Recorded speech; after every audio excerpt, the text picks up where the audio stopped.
आज हम इतिहास के पन्नों को समझने का प्रयास करेंगे। गांधी ने क्यों कहा कि मैं देश की बालू से कांग्रेस से भी बड़ा आंदोलन खड़ा कर दूंगा। नमस्कार, मैं आफाक सर आपके बीच भारत छोड़ो आंदोलन और गांधी के आंदोलन पर विशेष प्रकाश डालने जा रहे हैं। सर्वप्रथम इस समय अगर बात किया जाए बैकग्राउंड के बारे में, तो भारत छोड़ो आंदोलन क्यों हुआ, तो एक पृष्ठभूमि के तौर पर अगर समझने का प्रयास करें तो इस समय वर्ल्ड वार जो है आंदोलन यानी वर्ल्ड वार चल रहा था। यानी इस समय 3 सितंबर 1939 से वर्ल्ड वार हो रहा था, द्वितीय विश्व युद्ध हो रहा था। और द्वितीय विश्व युद्ध में जो है निरंतर जो है जापान की शक्ति बढ़ते जा रही थी और जापान जो है भारतीय क्षेत्र की ओर निरंतर आगे बढ़ता जा रहा था। यानी हमारे नॉर्थ ईस्ट की ओर वो निरंतर आगे बढ़ता जा रहा था। ऐसे में अंग्रेज क्या हो गए, निरंतर पीछे हटते चले गए, यानी अंग्रेज सैनिक पीछे हटते चल गए, जिससे भारतीयों में क्या हो गया, एक तरह से अव्यवस्था फैल गई, एक पैनिक की स्थिति हो गई लोगों में। लोग जो है इस बात से संशय हो गए कि अगर जापान का कब्जा अगर भारत पर हो जाएगा तो कैसी स्थिति हो सकती है। ऐसे ही कंडीशन में गांधी जो है एक धमकी देते हैं, चूंकि इस समय कांग्रेस को बोला जा रहा है कि आंदोलन किया जाए और कांग्रेस इस बात के लिए तैयार नहीं है। तो गांधी कहते हैं 5 जुलाई 1942 को कि अपने हरिजन में लिखा, अंग्रेजों भारत को जापान के लिए मत छोड़ो बल्कि भारत को भारतीयों के लिए व्यवस्थित रूप से छोड़ जाओ। अर्थात कहने का मतलब है कि कांग्रेस जो है आंदोलन के लिए पूर्णतः तैयार नहीं थी और गांधी जो है उस समय आंदोलन छेड़ना चाहते थे। इसीलिए उन्होंने अपनी पत्रिका हरिजन में जो है लिखा कि अंग्रेजों भारत को जापान के लिए मत छोड़ो। क्यों ऐसा बोला? क्योंकि जापान की शक्ति निरंतर बढ़ रही थी और जापान जो है वो भारतीय क्षेत्र में जो है प्रवेश करने के एक तरह से कगार पर पहुंचा हुआ था। इसके लिए दूसरा इंपॉर्टेंट बात बोला कि बल्कि भारत को भारतीयों के लिए व्यवस्थित रूप से छोड़ जाओ, यानी भारत को भारतीयों के लिए छोड़ जाओ। इससे क्या हो गया कि एक तरह से देखा जाए कि गांधी का यह विचार जो है काफी पॉपुलर भी हुआ है और इसके बाद जो है देश की बालू से कांग्रेस से बड़ा आंदोलन करने की जो धमकी दे, तो इसी समय जो है फाइनली वर्धा प्रस्ताव लाया गया, क्योंकि लगा कि गांधी जो है कुछ भी कर सकते हैं। क्योंकि इससे पूर्व में भी उन्होंने कई आंदोलन को खड़ा किया था, शायद आपको याद होगा असहयोग आंदोलन, खादी का प्रयोग, उसके बाद सविनय अवज्ञा आंदोलन, उसमें जो है नमक का सत्याग्रह उन्होंने किया था। अब वो देश की अगर बालू से बोल रहे हैं तो ऐसा लोगों को लगा कि शायद आंदोलन बालू से भी खड़ा किया जा सकता है। तो ऐसा जो है धमकी भरा, यानी बालू से कांग्रेस से भी बड़ा आंदोलन खड़ा कर देंगे। तो इस समय जो है वर्धा कांग्रेस यानी प्रस्ताव लाया गया, जिसमें जो है कांग्रेस वर्किंग कमेटी का एक बैठक हुआ और इस बैठक में जो है अंग्रेजों भारत छोड़ो प्रस्ताव पारित किया गया। यानी कहने का मतलब है कि इसमें अंग्रेजों भारत छोड़ो प्रस्ताव लाया गया। कौन सा कांग्रेस है? यानी वर्धा प्रस्ताव। डेट याद रखना है 14 जुलाई 1942 को। अब नेहरू इस समय बोलते हैं, चूंकि ये भी पूर्णतः तैयार नहीं, जैसे कि हम अभी पहले बोले कि कांग्रेस पूर्णतः आंदोलन के मूड में नहीं थी, तो नेहरू इस समय स्टेटमेंट देते हैं कि हम आग से खेलने जा रहे हैं तथा ऐसी दुधारी तलवार का प्रयोग करने जा रहे हैं जिसकी चोट उल्टी हमारे ऊपर भी पड़ सकती है। यानी नेहरू कहते हैं कि हम ऐसे दुधारी तलवार से जो है यहां पर जो है एक तरह से प्रयोग करने जा रहे हैं जिसकी उल्टी धार जो है हमें भी लग सकती है। हालांकि फाइनली सब नेताओं ने फाइनली मान लिया और वर्धा में ही प्रस्ताव पारित हो गया था 14 जुलाई 1942 को कि भाई भारत छोड़ो आंदोलन होगा। तो फाइनली 7 अगस्त 1942 को बंबई के ग्वालियर टैंक में कांग्रेस का एक अधिवेशन हुआ और आपको पता ही है कि 1940 के बाद से कांग्रेस अधिवेशन में जो भी मतलब अध्यक्षता वाला जो पद था, अध्यक्ष का पद था, वो बदला नहीं था और मौलाना आजाद यानी मौलाना अबुल कलाम आजाद जो है निरंतर जो है वो अध्यक्ष लंबे समय तक बने हुए थे। तो इस समय भी कांग्रेस की अध्यक्षता किसने किया? मौलाना अबुल कलाम आजाद ने किया। नेहरू ने भारत छोड़ो प्रस्ताव को पेश किया और थोड़े ही कुछ संशोधनों के बाद फाइनली एक डेट याद रखेंगे 8 अगस्त 42 को इसको स्वीकार कर लिया, यानी भारत में क्विट इंडिया मूवमेंट होगा, ऐसा प्रस्ताव पारित फाइनली कर लिया गया। इसे हम लोग अगस्त क्रांति के तौर पर भी जानते हैं। अब गांधी चूंकि इसमें जब ग्वालियर टैंक में बैठक यानी जो सभा बुलाई गई, फाइनली जो है गांधी वहां पर एक मंत्र देते हैं लोगों के बीच, डू और डाई, यानी करो या मरो। यानी उन्होंने स्टूडेंट से आह्वान किया कि स्कूल कॉलेज तभी छोड़ो जब आजादी मिलने पर ही लौटोगे, यानी इस बात का प्रण लेना होगा। नौकरी छोड़ने की जरूरत नहीं, मगर उनकी आस्था या निष्ठा जो है वो कांग्रेस में व्यक्त करें, यह सब प्रण उन्होंने दिलवाया लोगों से और लोगों को एक मंत्र दिया, डू और डाई। हालांकि जिसका अर्थ है भारत की जनता देश की आजादी के लिए हर ढंग से प्रयत्न करेगी, यानी प्रत्येक जनता जो है इस आंदोलन को आगे बढ़ाएगी और जनता का इसमें भागीदारी होगा पूर्णता। जब उन्होंने अपना भाषण दे रहे थे, 70 मिनट का एक महत्वपूर्ण भाषण दे रहे थे, उस भाषण में उन्होंने इस बात को भी उल्लेख किया कि हो सकता है कि आपके आंदोलन का नेतृत्व करने के लिए हम यहां पर मौजूद ना हो, तो सभी को स्वयं अपना नेतृत्व करना है और एक देशव्यापी आंदोलन खड़ा करना है जिससे अंग्रेज जो है भारत छोड़ने के लिए मजबूर हो जाए। तो इसीलिए इसी संदर्भ में इन्होंने डू और डाई का नारा दिया था। यह क्वेश्चन काफी पूछा जाता है, ध्यान रखने वाली बात है। हालांकि इस बात पर भी उन्होंने बल दिया कि ऐसा ना हो कि आंदोलन जो है, चूंकि डू और डाई बोला है तो लोगों को हिंसक लगेगा, बल्कि उन्होंने अहिंसक आंदोलन की बात किया है, यानी हिंसा का कहीं पर भी कोई स्थान ना हो, यानी इस आंदोलन में हिंसा का कोई भी स्थान ना हो। दूसरा इंपॉर्टेंट बात है आंदोलन में कैसे हुआ, इनकी भाषण क्या है, थोड़ा सा इसका स्टेटमेंट भी हम लोग देख लेते हैं गांधी जी का।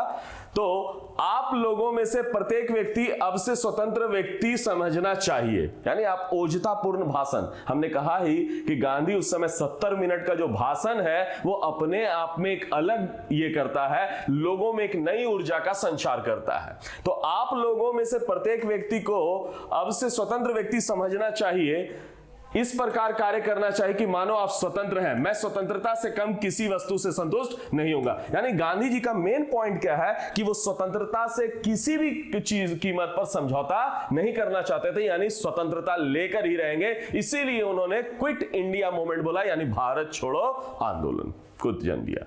इसी समय पट्टाभी सीतारमैया जो है उन्होंने लिखा है कि वास्तव में गांधी जी उस दिन अवतार एवं पैगंबर प्रेरक शक्ति से प्रेरित होकर भाषण दे रहे थे। क्योंकि हमने बोला कि 70 मिनट का इतना ऊर्जापूर्ण वाला भाषण दे रहे थे, ऐसा गांधी ने पूर्व में इतना व्यापक इस तरह का जो है भाषण नहीं दिया था। तो यहां पर इन्होंने जो है एक भाषण जो भी दिया उसको लग रहा था कि अवतार या पैगंबर जो है उनको इन्फ्लुएंस कर रहा और वो इस तरह से बोले चले जा रहे हैं। ऐसा स्टेटमेंट किन्होंने दिया?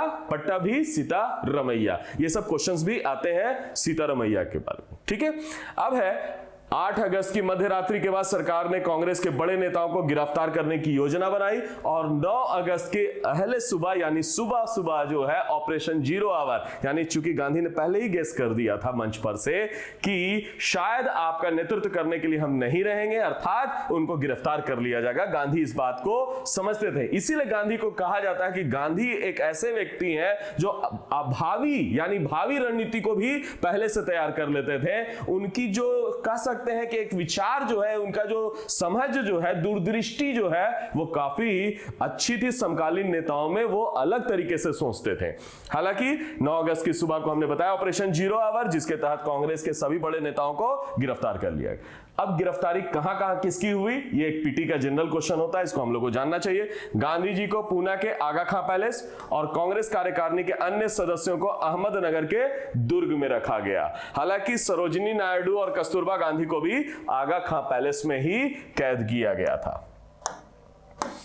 इसके अलावा जवाहरलाल नेहरू को अल्मोड़ा जेल, राजेंद्र प्रसाद को बांकीपुर जेल, पटना मौलाना आजाद को बांकुड़ा जेल में रखा गया। तो इस समय चूंकि देश के जो है कह सकते हैं बड़े बड़े नेताओं को चूंकि गिरफ्तारी कर ली गई थी, तो इसके बाद जो है अन्य लोग जो हैं यानी कांग्रेस के अन्य लोगों ने कमान संभाली और उस तरह से अगर कह सकते हैं अगली पंक्ति के लीडरों ने जो है इसकी कमान संभाली, जिसमें प्रमुख है अच्युत पटवर्धन, अरुणा सफली, सुचेता कृपलानी, राम मनोहर लोहिया, बीजू पटनायक, आप इनको पहचानते होंगे, है ना, उड़ीसा से संबंधित, छोटू भाई खोडनिक के हाथों में चली गई। अब इसी समय एक और घटना हुआ, हजारीबाग सेंट्रल जेल से जो है, हजारीबाग का जो है सेंट्रल जेल से जो है भागने के बाद जयप्रकाश नारायण ने भूमिगत आंदोलन की बागडोर संभाली और उन्होंने नेपाल के रास्ते बिहार में जो है एक व्यापक जनसंग्रह, लोगों को, जनता को खड़ा किया, इकट्ठा किया और एक और बड़ा इंपॉर्टेंट उन्होंने काम किया, आजाद दस्ता को जन्म दिया। यानी आजाद दस्ता, और भारत के क्विट इंडिया मूवमेंट में आजाद दस्ता की भूमिका काफी महत्वपूर्ण मानी जाती है और इसमें बिहार में जो है इसकी शुरुआत हुई और बिहार में इसका काफी प्रगति देखने को मिलता है। तो इसके अलावा चूंकि इस आंदोलन में चूंकि भूमिगत होकर चूंकि बड़े बड़े लीडरों को गिरफ्तार कर लिया गया था और कई लीडर जो है वो बचे हुए थे, तो उन लोगों ने चूंकि गिरफ्तारी से बचने के लिए भूमिगत होकर आंदोलन को लोगों तक पहुंचाने का प्रयास किया। इसमें रेडियो प्रसारण का बड़ा भूमिका है, इसको हम लोग कहते हैं कांग्रेस रेडियो। यहां पर क्या हुआ, कांग्रेस रेडियो की शुरुआत हुई, सर्वप्रथम 14 अगस्त को शुरू हुआ और शुरू करने वाली कौन थी, उषा मेहता। नाम याद रखिएगा, उषा मेहता। दूसरा इंपॉर्टेंट बात है, एक अन्य केंद्र चला रहे थे, बाबूभाई चला रहे थे, बाबूभाई चला रहे थे। तो दो नाम याद रखेंगे। कांग्रेस रेडियो की शुरुआत इस समय हुई, कौन से आंदोलन है, क्विट इंडिया मूवमेंट, और शुरुआत कब हुई, 14 अगस्त को। एक सेंटर और चला रहे थे, नाम है बाबूभाई, जहां से राम मनोहर लोहिया जो है नियमित रूप से कांग्रेस रेडियो के माध्यम से लोगों को संबोधित किया करते थे। अब आते हैं कि आंदोलन जो है कैसे आगे बढ़ा। तो इसी में कांग्रेस रेडियो को भी खोज निकाला पुलिस ने और पुलिसिया कार्रवाई इस पर हो गई और फाइनली उषा मेहता और बाबू भाई को 4 वर्ष की सजा हो गई। यानी नवंबर महीने में उनको गिरफ्तार कर लिया गया और उनका जो अंडरग्राउंड स्टेशन था उसको जो है जब्त कर लिया गया। अब आते हैं दूसरा पड़ाव। चूंकि गांधी जी के माध्यम से ये डू और डाई का जो नारा दिए, आंदोलन चूंकि पब्लिक कर रही थी और पब्लिक स्वयं नेतृत्व कर रही थी, तो आंदोलन देखते ही देखते काफी व्यापक तौर पर हिंसात्मक हो गया, यानी वायलेंस होना शुरू हो गया। और जिसकी सारा जो दोष गढ़ दिया अंग्रेजों ने गांधी पर, उन्होंने कहा कि हिंसा फैलाने का कार्य कौन किया है, गांधी किया है, और गांधी को देशद्रोही और अन्य तरीके से उनको हर नकारात्मक चीजों से संबोधित किया गया।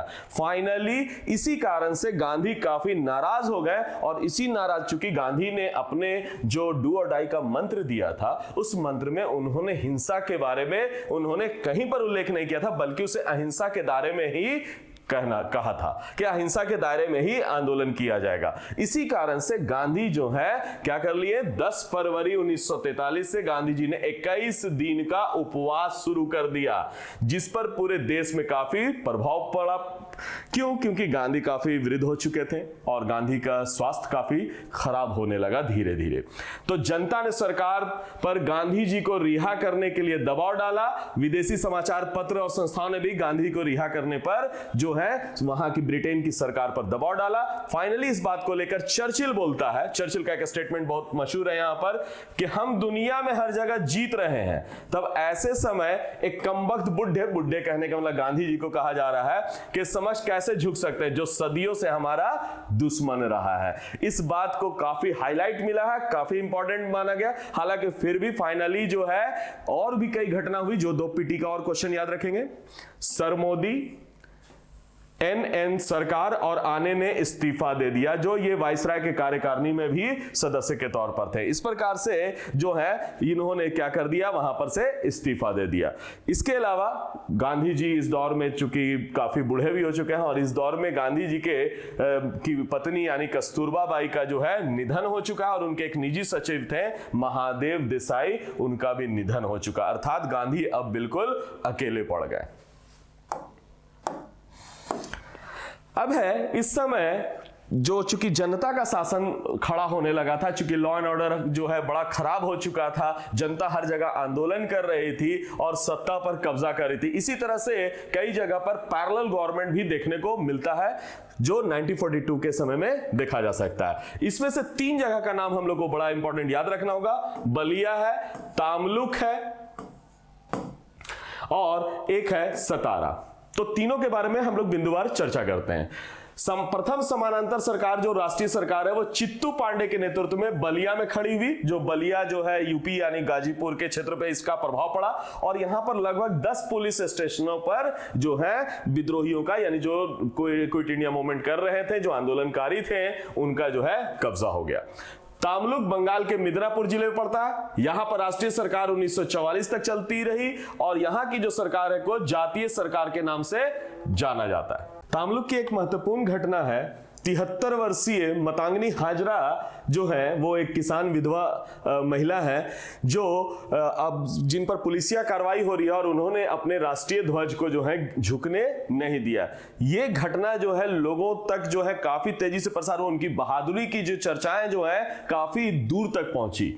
इसके अलावा यानी मतांगनी हाजरा को ध्यान रखें, इसके अलावा सतारा में भी समानांतर सरकार बनी, राष्ट्रीय सरकार बनी जो सबसे लंबे समय तक रही यानी 45 तक रही और यहां के जो नेता थे YV चौहान। तो माना यह जाता है कि क्विट इंडिया मूवमेंट गांधी के अहिंसक आंदोलन में एक महत्वपूर्ण आंदोलन था जो लोगों को एक तरह से प्रेरित कर दिया भारत की स्वतंत्रता के लिए और अब हर लोग जो है भारत की स्वतंत्रता से कम पर समझौता नहीं करना चाहते थे। तो इस प्रकार से क्विट इंडिया मूवमेंट के बारे में एक छोटा सा विस्तार हम लोगों ने लिया और इसे हम समझने का प्रयास किए। उम्मीद करते हैं कि आपको समझ में आया होगा। धन्यवाद। लाइक शेयर कमेंट जरूर करें।